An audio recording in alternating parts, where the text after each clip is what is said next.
So I'm here today to show off a little bit about how to do some fiber blending with combs. Now this is roving that I dyed myself. It's gotten a little bit,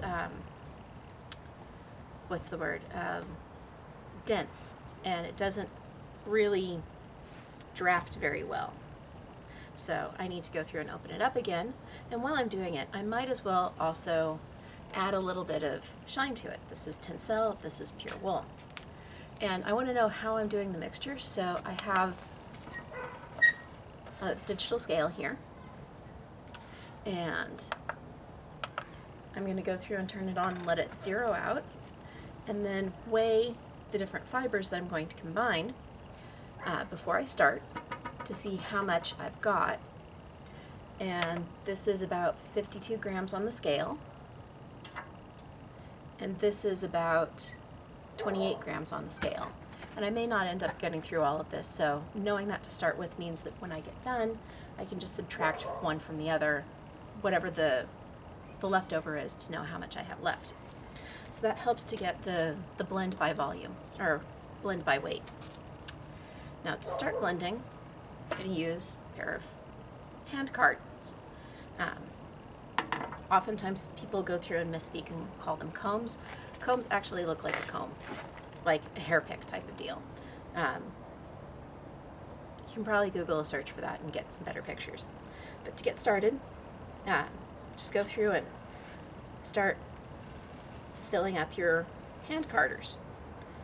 And because I'm doing a blend, I'm going through and just doing one layer of that, and then pulling out a little bit of my Tencel and putting it on. And the Tencel, even though it's not been dyed, won't go through and leave white streaks if I blend it well enough.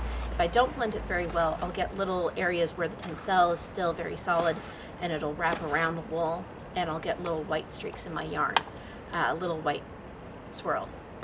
So I'm just rocking from the bottom of the card to the top as I take it off, and it goes through and cleans up what you're getting there.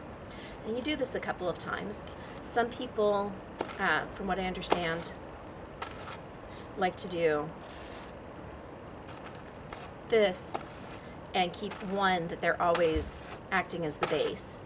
I haven't really seen a difference in how I card when I do that, or a difference in how the cards react to it. So I'm not necessarily that big on saving it that way. But now it's time to go through, and you can either pull it off all together, roll it up like this, and this is not a rolag. This is ready to be drafted, or if you prefer, dizzed. Now, I made this myself based on a design I saw on Etsy. Just went through and I know the name of the... Sculpey, thank you. Some Sculpey, and shaped it and then baked it, and it's very light, and I'm not sure that the Sculpey was the best choice for it, but it's working so far.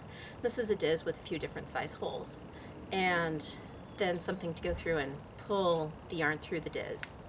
And I'm just going to go with the biggest hole, because all I really care about is that this gets into a more spinnable form. So I go through it and I get started, pull back on this. And one of the things when you're dizzing off of the hand, from something that you've pulled off the hand carders, is that you're usually very close to the staple length for the size of the thing that you roll up. And that goes through and gives me something that it's a little bit, notice that it comes apart much easier than this. And just go through and make a little bird's nest, set it off to the side, and continue with the carding and the blending. You can also, let me go through and fill up another one. get another blend done.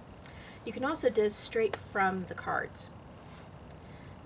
I prefer going through and just doing all of my blending at once and then coming back and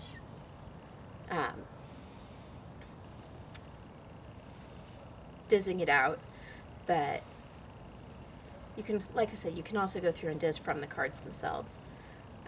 One of the things that I find with that, though, is that it feels like I get a little bit of more crossing of the fibers when I do that. And getting very close to having the cards too full, notice that there's fiber that isn't going all the way into the combs. Let me just set that off to the side again. And just go through.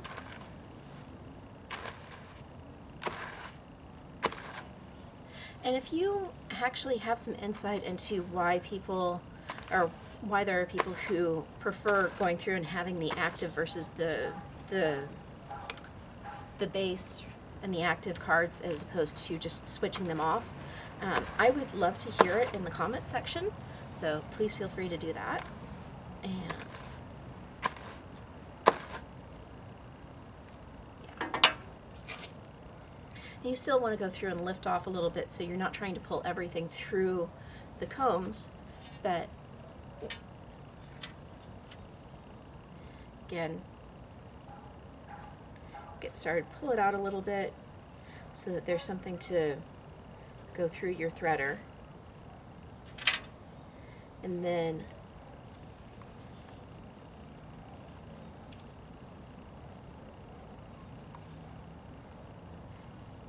it shouldn't be as much of an issue just going through and moving over as you pull it off. Trying to do this so that you can actually see what I'm doing.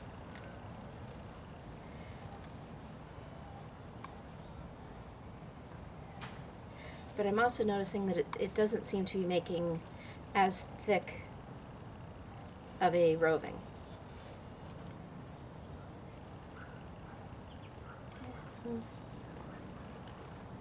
I actually got just about everything off. There is a few fibers that are still in there, but since I'm still blending, that's not such a big issue. And again, into a bird's nest. And away we go. And like I said, I went through and I made this with Sculpey. You can also use buttons with different size holes. These are the two that I liked using otherwise. And you don't even need to do the fancy little loop with firewire. You could just take a piece of wire and bend it enough that it will go through the smallest hole that you're likely to pull through. And yeah, that's pretty much the technique. If you have any questions or comments, leave them in the comments below.